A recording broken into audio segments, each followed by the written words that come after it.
Beyond the Sport would like to thank Tommy Hayes Photography for sponsoring the podcast.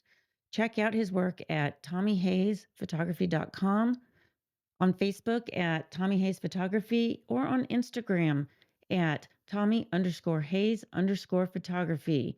To capture all your sports moments, Tommy is the person you want behind the camera. Remember to check him out, tommyhayesphotography.com, on Facebook at Tommy Hayes Photography, or on Instagram at Tommy_Hayes_photography. So, Brody Woods, welcome.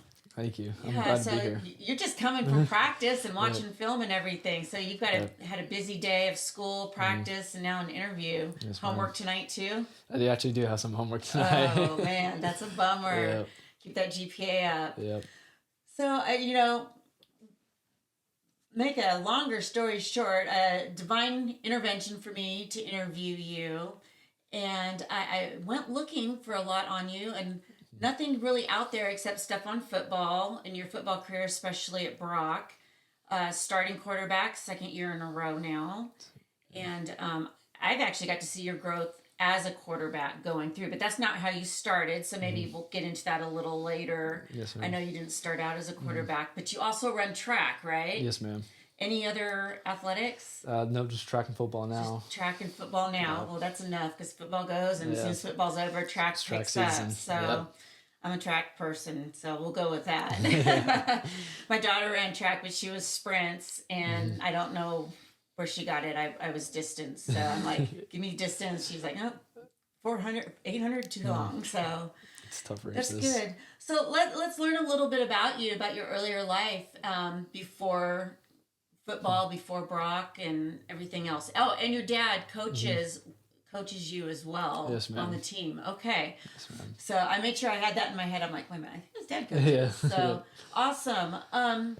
Okay, so where did you grow up? Well, so with my dad being a coach and all, it's been a bunch of different places. So Okay. from the time I was born, my dad was coaching at Cedar Hill, and I lived in Midlothian from that time to about fourth grade, and that's all I ever knew. I mean, as soon as I came out of the hospital when I was born, he took me straight to the You're field like, with house. the Yep. football. Yep. So I mean, it's been me and him my whole life growing up, just football. And after after my fourth grade year, we moved to Waxahachie for Okay. 1 year. Then we moved to Forney for 3 years. So my sixth, seventh, and half of my eighth grade year. So after spring break, my eighth grade year, I moved to Burleson and went there for the rest of my eighth grade year, freshman. And then we were gonna leave and go to Hebron and Louisville. Well, right before I was about to go to school there, they got a new head coach, and then we had to replan, and we just went up to Prosper Rock Hill, and I was there for my sophomore year. And then God brought me here to Brock for the past last 2 years of my life, high school. That's crazy because I know how hard it is to change schools. I've done it as a teacher. My kids have done it, but not like to that extent. And doing it in those middle school years and high school, and I know this is a smaller community. It's not as small as it used to be, but getting in a smaller community is hard. And when you change and you're constantly changing, that had to have been difficult growing up as a young man. Definitely a lot of changes, but it definitely helped me out. Gave you some real life practice on perseverance and overcoming, I'm sure. Definitely building my faith up and trusting God of where He's leading me.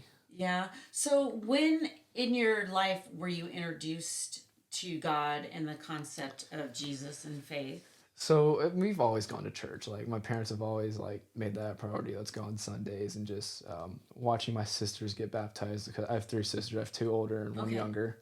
So watching my two older sisters get baptized, and then really about my sixth grade year when we moved to Forney is when I really started getting involved, going on Wednesdays and Sundays, and that's when I started asking questions about it, and I got baptized in November 9th, 2018. So 2018. That's really awesome. when I started my journey. So not new, relatively new, but I mean, I look back and I start to think age and stuff, but you guys are so young. When I'm interviewing high school kids, you guys are so young. That really is a long time ago. It kind of was. And stuff, you're in youth group and you're ready to graduate youth group, and you'll be at college doing a BSM group or something else to wherever you go. And That's really awesome. So you brought up in faith, so it was kind of something that's been in your life. Yes, ma'am. And I'm going to guess, your parents modeled what that walk looked like quite often. They did. And do you feel that your dad represents that well to you, like on the athletic field as well? He does. He does. He definitely. He has his moments, especially with me. He's gonna get on me a little bit harder but he does. You're harder on your own kids. Yeah.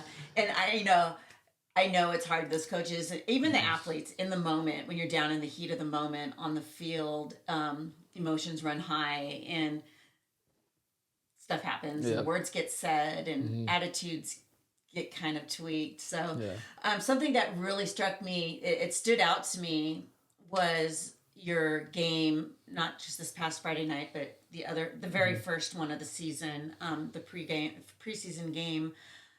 You were getting targeted and it was pretty obvious, and you kind of just rolled with it, didn't let it get you. And that really stood out because, especially when your teammates were coming to your defense, and the last one of the night, you got targeted hard.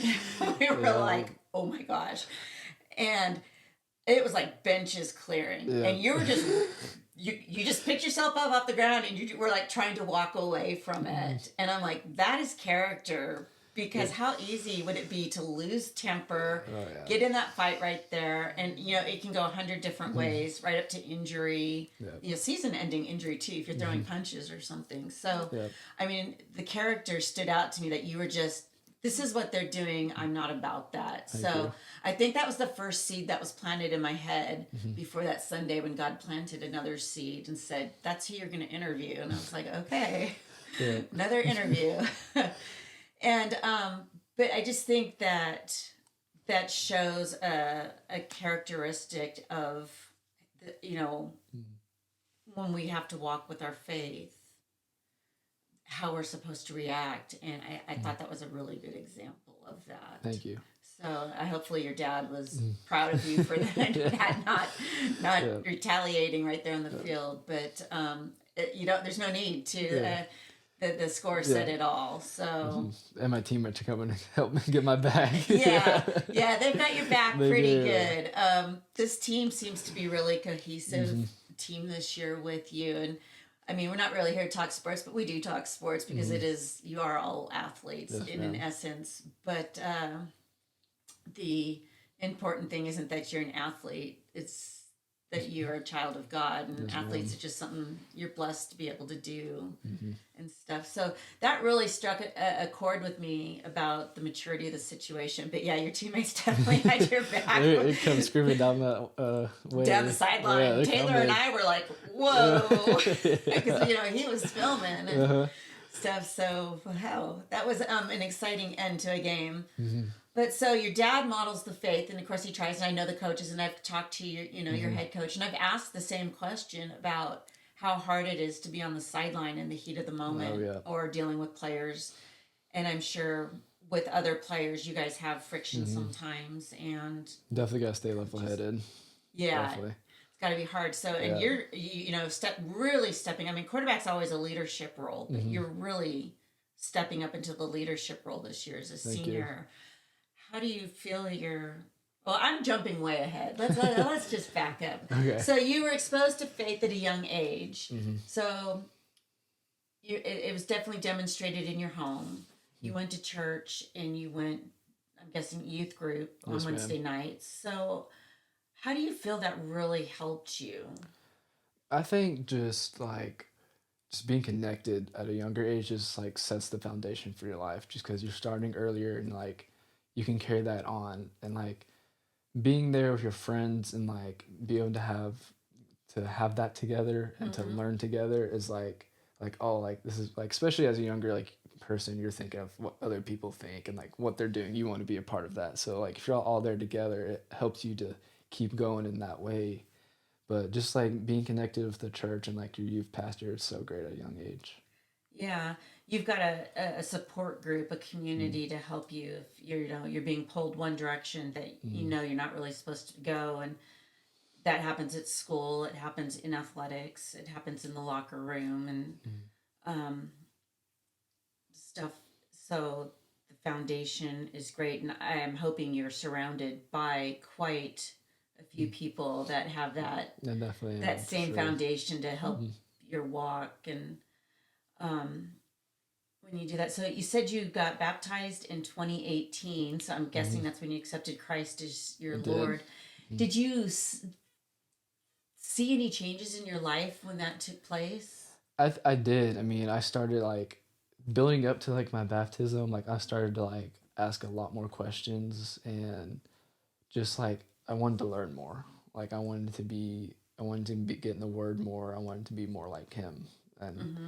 just like after that change, like I felt like I started to become more involved in all of that. And that carried over into how you acted, because I've noticed, you've given God the glory for a lot of things in your sports. So how has that carried over from going to church and in your daily life, being in scripture? How's that carried over out into athletics, which is probably one of the hardest Mm-hmm. places as a young man to say, I am a Christian and this is how I'm supposed to be. Not that you're perfect out there, Definitely not because I perfect. mean, Yeah. Christ didn't come to save the perfect. If we Mhm. were perfect, we wouldn't need it. Yeah. But how does that affect you, or how has that changed you, or how do you, all those things? How do you handle things out on the field that way? I mean, just like as you spend as like devoted time to Mm-hmm. allow the Lord to like work in your life, just like maybe just like taking 5 minutes, like if you have a Bible app in the morning, reading that verse of the day Mm-hmm. and like praying over it. Like it's that verse of the day for that day for some reason. Like, like it's not just there. Or like maybe like before you go to bed, like you take time to like read your Bible and like really like go through and like take notes of like what is God saying to me in this. Yeah. I think like God works in us without us knowing. Like you can like if you keep building on that, he's just gonna change you and like he'll come into your life and just he'll shine through you. One day you'll kind of go, oh, wow. hmm It Yeah. just kind of changes your character like as you do that. I feel like. So, how do you feel that has helped you on the football field? I mean, like before the game, like my pregame music is worship music. Like Okay. especially as being a quarterback, I have to stay calm and cool and just. But I feel like just going out on the field like that, it just without even me realizing it, he just overtakes and just like he allows me. Like I always pray like just use me. Like I want to be an example. And have you had an opportunity? I mean, besides what I just saw last week, but I mean, you're around these guys all the time, Mm-hmm. day in and day out. You're around, I don't know how many guys are on the team, 40 It's like something. 42 or something like that. Yeah. Do your actions, have they spoken to anybody where somebody's just said, I see this, or Um, are you just kind of hoping the seeds are planted and I think like there's not really a time I remember or someone's like, oh, like I've noticed this, but there's times of like people are like, oh, I know you don't do that. Like I respect that. Like they do see, see that's that. cool. That's really the most I've ever gotten about that. But like That's huge, though. mhm, I mean, that's huge that because is they're sitting there thinking about this and they're not mhm, pressuring you because they yeah, they know. understand. Yeah. That's actually really great. That's hmm a big step, and that's an example you're setting for them. Like, hmm hey, I can do this and be this. Yeah. So that's really great. I know you had a teammate last year who also had new to his faith walk, but had a strong faith walk by the end of the year, and oftentimes would try to kind of separate himself out so that he wasn't involved hmm in the other things that he didn't want to be pulled into. And Yeah. I thought that was a great. It's big. That's definitely a hard thing to do because the crowd's definitely gonna be like tempting. It's gonna like whatever they're gonna doing like, but you gotta know like the truth and like what you need to be you're supposed to be doing. So how do you feel God's leading you to do that out there? I mean, Um, you got a big load on your shoulders. I mean, you don't come to Brock and go, oh, I'm just going to play quarterback. You're expected to yeah. lead that team into the postseason, Well, and losing's not an option. yeah. And the crowd goes Yeah. crazy. Well, coming well. kind of going back to like moving all the places, like coming to Brock was probably one of the biggest faith steps I've ever took because we were at Prosper Rock Hill and Mm-hmm. I was comfortable there and I liked it there and I didn't want to go anywhere, but like Coach Mathis had called my dad because we were kind of connected. Like we took a mission my 5th grade year, we took a mission trip to Portugal with Coach Mathis, and I guess that's how they kind of They connected. connected. Yeah. But so my sophomore year, my Coach Mathis called my dad and offered him a job. And my dad has always left it up to me to where we go since I've been in high school. And I was like, I kind of just want to stay here. Like, it's comfortable. And he's like, I really want you to think about this. So I was praying about it. And I went on a 40-day fast just to really know, I really wanted to make sure I was living in God's will for my life. And me and my dad were working out on a Saturday morning and we were just talking about it. And I probably had 2 days left. And he was like, you're going to go to Brock. Like, this is where I want you. And I was like, okay, like if that's what you want, I'll trust you. And we moved out here, and I was like, it's like, God, like, are you sure I'm supposed to be here? Like, is it too late to turn around? It was a rough beginning, but now like I could not be more happy in my life to where God has me today. Well, he's, been very successful here, I guess is the way to put it. And I know you've given the glory to God, that it's not you. Through my, like I said, cyber stalking that I do for all the people I have on. So I want to know a little bit about y'all. You have what seems to be a very compatible girlfriend who's also very strong in her faith walk. She's amazing. Yeah, so I was like, oh, I could have her on too, but I gotta be careful there. Yeah. So, but he's brought a lot of great things into your life here, it seems like, and not that this is the perfect community by a long shot, but it's a good community though. it is. And so now you're on this journey this year, your senior year, and do you have plans to do a mission after this year, or like another mission trip, or? Well, honest, so it was like I would love to do something like that again. It was definitely something different and cool, because like just going over there and to like share the word. When I was younger, like I didn't really understand all that's going on because it was also like a football camp, but they used that as like the mission trip. So like I really haven't thought about that until you said that, but that's definitely something I would like to get like reconnected with. Yeah, I've thought about that. When I was new to my faith, I was afraid God would call me to go to someplace like China, where they're really persecuted. Yeah, crazy. And now I'm okay with it, but that comes a little age of maturity. But I was like, yeah, it'd be really cool to go here. But yeah, it would be. It would be cool just to do a mission trip somewhere, and I'm hoping someday that I get that opportunity to go outside my own community and do that. And that's kind of why I started this, was I wanted people to know that we have these young athletes that identify as Christians and follow Jesus, and that their identity is not, is not that there's something more. So do you have plans for post Brock High School for football? I do.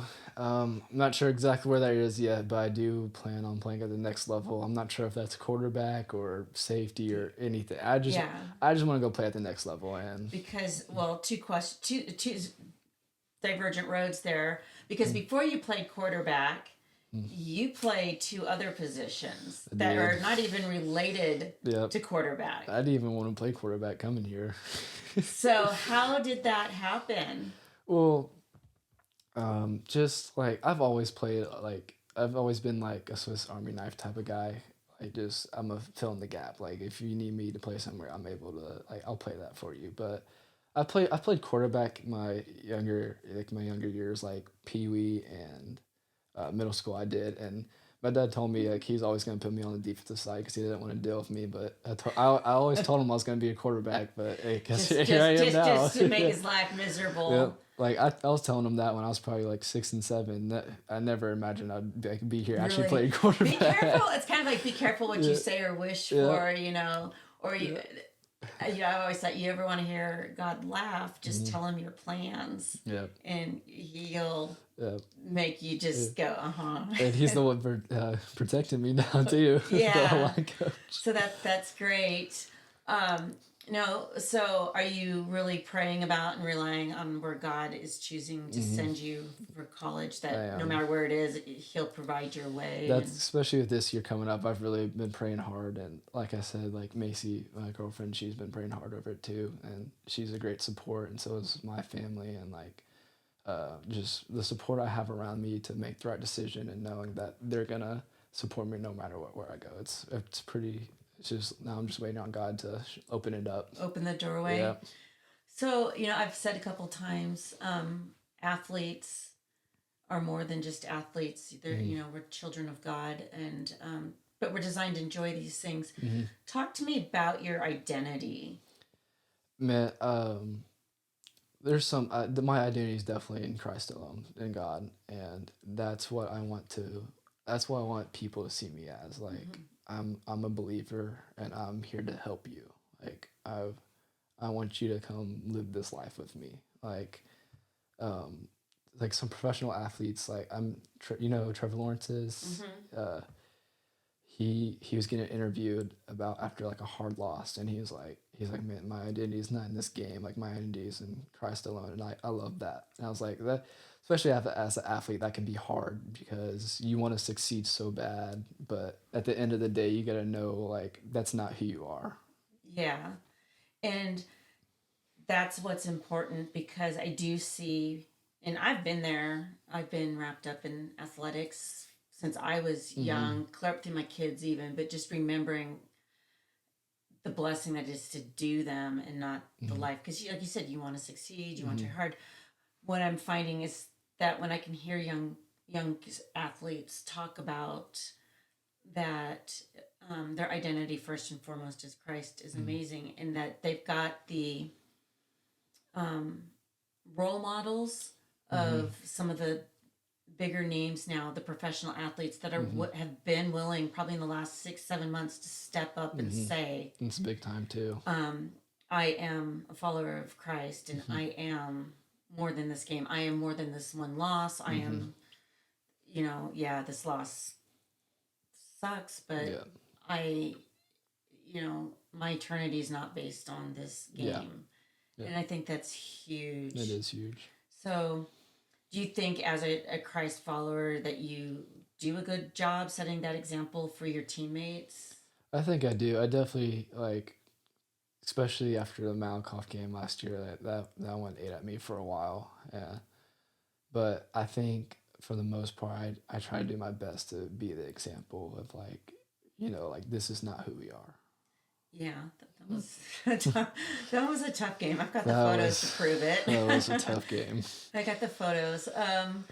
Yeah, the heartbreak there, but I bet everybody was kind of eaten up. But Yep. if you can find your solace and turn to God, Hmm. how much growth you can get out of that, Yep. and comfort too. Yep. I mean, He's the provider of peace Hmm. and comfort and healing and Yep. It's stuff. all of it. Everything you need. Yeah, and that's what I think is so amazing. And do you find that you have to isolate yourself sometimes from teammates in general, not like as a group or a specific person or anything, but just Yeah. every once in a while have to step back and refocus yourself? Well, for the most part, I've always kind of just been like in my own world type of guy. Like, I'm gonna do my thing. Y'all can like, I've never really been like a big crowd follower, so like, Okay. it's easy for me to say like, hey, like, don't follow the crowd, but like for other people, it might not be as easy. Yeah. But I do like, it just depends on like what's going on. Like, I love to be their friends, I love to be their guy, and like to be around them. But if like, like If it's some, something you're just yeah, not, it's not part of what. it's not something I need like want or need to be doing. Like I just Yeah. hmm And we're called to do certain things, and we're called not to do certain yeah, things. And sometimes that's the hardest part. It's not, yeah, sometimes it's hard yeah, to do the things we're called to, but it's also hard hmm to not do the things that we're called to step away from. hmm And I've got some of my own biggest faults with that. So yeah, I totally get it, yeah, after all these years hmm and stuff. Um, and I don't know, because you're still young, but you've been a Christian a while, but it's such a small part of your life still, about maybe a third of your life. Do you find that your life is easier because you have Jesus to lean on? I think, I think it is. It's you always like when a hardship comes or like when you're uncertain, you always have something to lean back and fall on. Like Mm-hmm. like I have like talking about going to college. Like sometimes I have like my moments of worry and fear of like where's that gonna be? How's this gonna work out? Like what about this or that? Like are you sure I'm supposed to be here? It's just like it's just a faith factor. Like you can't live in fear. Like No, you have to know that God's got you and like we're that. called, yeah, we're called not to live in Yeah. fear, and that actually that's a sin, Hmm. which we're all guilty of. Yep. I'm sure that every Every day. single Christian is guilty at some point on Yeah. some degree for that, myself Yeah. included. But yeah, and you got a coach Mhm. who is a professed Christian He too, and does. he's not afraid to talk about it or show it Hmm. either. Do you feel that helps you? It definitely does. Like because you don't see that a lot now, especially in like today's society and stuff. But like it's typically every Wednesday morning after we lift, he talks to us about like the weekly devotion and like Okay. he elaborates on it and he's like y'all need to take this into y'all's day, into y'all's week, and almost every day he talks about reaping what you sow or Yeah. sowing what you reap. Reaping what you Yeah, sow. whichever one. I Yeah. got it mixed up. Harvesting But what you yeah, planted. harvesting what you plant. Yeah. He's like, if y'all are doing the right things, like you're gonna reap a good sow. Like if you're not, though, like you're gonna see how it turns out. So Yeah. I think that's definitely a big time to have. If you put in the work, Mhm. or if you walk this path, or there's a couple different ways you can look at it, from Mhm. working on the athletic field to the paths you walk in life, Mhm. the choices you make. I've often told people that everything you do has a consequence. It's either bad or good, and you don't really think about the good consequences. You just Yeah. realize that, oh, that worked. Yeah. But you think about the bad consequences because, oh man, that didn't work, and now I'm whatever. And not that life is easy when you follow God. Matter of fact, he says it's Yeah. going to be hard. It is gonna be hard. Yeah, Jesus says it's going to be hard. They persecuted me. What makes you think they're not going to persecute The you? devil's definitely gonna come after you. And but in the end, the consequences will be good. And it's just the same thing. You reap what you sow, and Yep. if you sow well, your consequences will be good. And Mhm. I just, yeah, I keep doing that. But I often wondered, because I'm not in the team meetings. I don't Mm-hmm. want to be in the team meetings. I am sure there's days they don't go smooth, but just wondering, I know it's not just him. He's not the only Christian coach on the staff. That there's a couple of them, but he is the head coach, and he is Yep. the leader of every one of you, from the players to the rest of the coaches. And if that really made a difference or an impact on the athletes. Definitely having him leading us like that is huge, and like one of the greater things is that like almost every single person on the coaching staff goes to the same church and they all like sit together. Yep, definitely. Yeah. Shoot, if you had me sitting next to a group of my friends at church, the preacher would have to stop and reprimand us or send us out. I'm the troublemaker. So, yeah.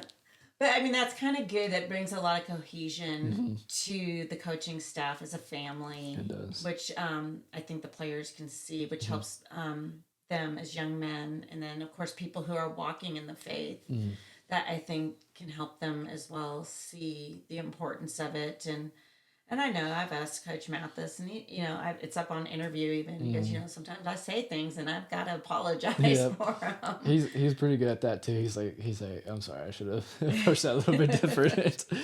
But yeah, that's awesome that you guys have that leadership too. So you've got it at church, you've got it at home, you've got it on the field, so that it can make your walk easier. Yep. That's amazing. It's definitely so important to be careful who you surround yourself around. Yeah. That's huge. That's true. I'm guessing at this point you've got a pretty strong Yes, group of ma'am. people that you surround yourself from family Mm-hmm. to just friends at school, both maybe inside school and outside of Mm-hmm. school. So that's awesome. Do you ever have people ask you about your faith with athletics or anything? Or am I like one of the first Mm. ones? Or You're really one of the first ones. I really haven't ever, like, I've never had an experience, not that I can think off the top of my head, or if someone's really asked me. So, well, I'm glad that I've got this opportunity because I think it's so important mm, that you have the opportunity to say, yeah, my faith, as much as I love mm, football and of course track, yeah. but that your faith is so much Mm, stronger, that you are so much more than a football mm. player. I was definitely, when you texted me, I was definitely super excited about coming on here and I talking know. I about was it. like, he didn't ask what it was about or anything. He just said yes. Yeah. I'm like, are you sure you want to check it out? But you did. You're like all in, Mm-hmm. and I was like, that's what stuck out right there. It was just said all in, and I was like, this is amazing, and because it's still a relatively new podcast. Yep. There's only been a couple out. If you've seen them, there's not a lot of them, but Mm-hmm. I'm hoping to get there, and eventually, these are my humble beginnings. I'm Yep. hoping. But I do find that there's an athlete somewhere or a community member even or somebody somewhere else that reaches out and says that show impacted me. Mm-hmm. And That's pretty cool. to see that you're a young man that has grown up in the faith, Mm-hmm. seen people model it for you and had decisions to make that you made on your own. Mm-hmm. And that you're carrying them over out into the field as a leader is super important. And then being able to say, I'm an athlete who has the world's biggest cheerleader on my side. I'm a cheerleader for Yep. him, and that you want to bless him Mm-hmm. is so important because people would think, well, if I say stuff, I can't say stuff like that. Yeah. Especially, a lot of pro athletes have images to uphold. Now we've got, Right. and I want it to trickle down to the younger generation. Mm-hmm. Because I think it's so important that people your age and younger coming up in the sport and even college realize there's more. What happens What's that? Yeah. if, the worst happens and you don't go on to play at college and What's next? what's next? It's the people that don't have the faith. I think that's why also, like, you can't have your identity, you're so wrapped up in sports, because like I think a great example of that is Inky Johnson. Do you know who that is? I do not. He played for Tennessee, and he had worked literally his whole life. He's got an amazing story. He's worked his whole life. He had a single mom. I think he lived in like a single bedroom apartment with like 14 people, and Oh my gosh. he literally worked his whole life to get to the NFL, and he finally got his last year of college, and he's had to play that season, and he was going to be a millionaire. And he called his mom and grandma. It was like, I have this like amount of games left, and like, you don't have to work no more. Like, y'all can rest finally. And it was his second game, and he went down and hit someone, and he couldn't move. He got paralyzed. Like, he like has like a wrap on his arm now, and like now he's just like a speaker for God. Like, he's a motivational speaker, and like, it's just crazy. Like, he was. Where he could have gone down another path Yeah. of drugs or alcohol and stuff or homelessness because he didn't have a foundation. It just goes to show, like, your faith in the right spot. God has a plan for you. Yeah, there was a reason that happened, and now he's reaching probably tens of thousands of people with this story. And I It's mean, amazing. right now you're not going to reach tens of thousands. I'm Yeah. sorry, maybe someday, but you are going to reach somebody, Yeah. and that's to me the most important That is thing. pretty important. Is that there's one person, and I think when we can see that there's more, especially if it doesn't go like for him, it didn't go the way he'd planned, and there's so much more to him being wrapped up in a child of God than that, and I think that's huge. And it was a hard lesson for me to learn, and It definitely is. I won't say I don't struggle sometimes, but you get forced to learn patience. Yep. And stuff with that, with injuries and whatnot, but definitely, I'm not all these things. I'm a child of God who got to experience these things, and they were amazing. And now I'm hoping to take young athletes and share their stories so that somebody will know that, Brody Woods, he's a good football player, but, he's giving all that credit to God. Yep. And he's okay with whatever God has planned because there's going to be a reason for it. And he's trying to follow the path, and he's in Scripture. I mean, you even said that. You're in Scripture, and you're taking what your coaches teach you. That's a really special thing. Thank you. So anything else you want to impart to us? Not anything I can really think of from the top of my head, but No. Well, I'm really glad you came and you gave me just this short amount of your time, because I know you have so much on your plate right now. I mean, the season has started. You were watching film right before you came here and homework. So I do appreciate it. And keep walking your faith and keep keeping the word. And I just, pray God watches over you. And thank you. that I can't wait to see what unfolds for you as you go forward. Not just with the rest of the season, but what next year, some of the other young men from last year, as I've followed them forward, seeing what comes your way and what God does for you in your life. Yes, ma'am. So thank you. Thank you for having me. Oh, it was my pleasure. Thank you. Thank you.